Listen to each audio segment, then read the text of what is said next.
ওমা,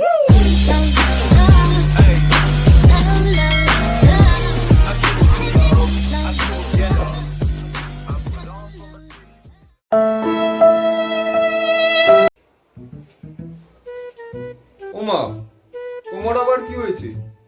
বাদরের পোদের মতো মুখটা করে বসে আছো কেন? ও তুমি বুঝবে না, বাদ দাও। কি গো, তোমার ছেলে কি বলে দেখো। বাবা নাকি তার ছেলেকে বুঝতে পারবে না। তো শোন বাবা, তোকে একটা কথা বলি। তোকে আমি তবে থেকে চিনি যবে তুই মায়ের মধ্যে না, আমার মধ্যে ছিলি।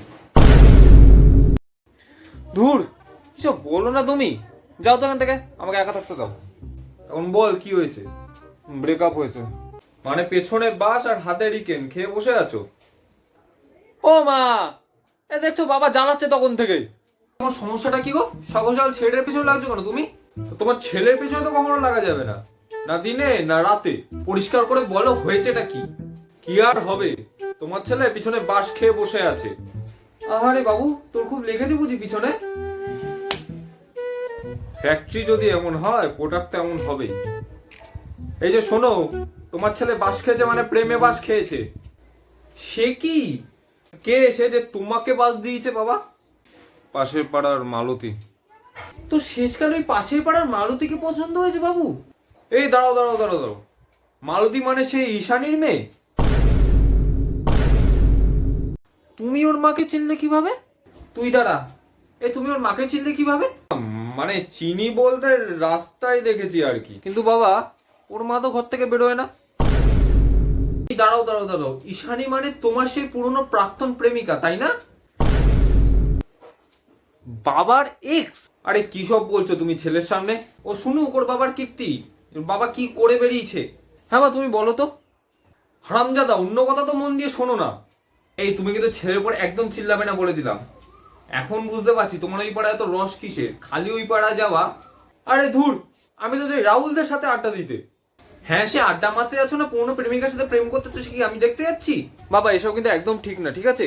এ বয়সে এসে কি সব করে বেড়াচ্ছ তুমি? হারামজাদা, তুই মুখটা বন্ধ করবি? এই তুমি ছেলেকে যদি কিছু বলেছো না, পোদে লাথি মেরে ঘর থেকে বার করে দেবো বলে দিলাম। আরে বেলা, তুমি ভুল বুঝছো। ভালো করেই বুঝতে পারছি, পুরনো প্রেম আবার জেগে উঠেছে তোমার। পুরনো নতুন কোনো প্রেম জাগেনি, সেই কি ঝামেলায় পড়লাম। এখন তো আমি তোমার কাছে ঝামেলাই, তাই না? এত বছরের সংসার সব এখন তোমার কাছে ঝামেলা। তোমার কাছে তোমার প্রাক্তনটাই সব, তাই না? আরে ধুর, ও কেন সব হতে হবে? ও তো বাস ঝাড়। কি কত সম্পর্কে গেছিলাম না, এখনো ভাবি। না বাবা, তুই মুখটা বন্ধ রাখবি, পেছনে শাবল ঢুকে দেবো এবার আমি। আর দুনিয়াতে আর কোনো মেয়ে পাসনি তুই? বেঁচে বেঁচে ওই মায়ের মেয়ের সাথে প্রেম করতে লেগেছে। তা আমি কি করে জানবো ওটা তোমার প্রাক্তনের মেয়ে? এখন দেখছিস তো, মা মেয়ে দুজনেই সমান, কিভাবে বাস দিতে হয় ভালো করেই জানে এরা। আমি ডিসিশন নিয়ে নিয়েছি। তুমি আবার কি ডিসিশন নিলে? হ্যাঁ মা, তুমি আবার কি ডিসিশন নিলে? তোর কি সব ব্যাপার নাক ঢোকাতে লাগে? আমি বাপের বাড়ি চলে যাব। কি কি সব বলছো কি তুমি? এই লোকের জন্য তুমি এখন ঘর ছেড়ে চলে যাবে? তোমার এই গরমে মাথা খারাপ হয়েছে না পেট খারাপ হয়েছে? কি সব ভুলভাল বকছো তুমি? আমি ঠিকই বলছি, তুমি থাকো তোমার প্রাক্তনকে নিয়ে, আমি চললাম। আরে দাঁড়াও দাঁড়াও, আরে ও মা যেও না। হারামজাদা, এসব তোর জন্য হয়েছে, ঠিক আছে? তা আমি কি করে জানবো যে তুমি ওই মেয়ের মায়ের সাথে কি প্রেম প্রেম খেলতে? ঠিক আছে, ওসব ছাড় এখন। তোর মাকে কি করে ফিরিয়ে আনা যায় এটা নিয়ে ভাব।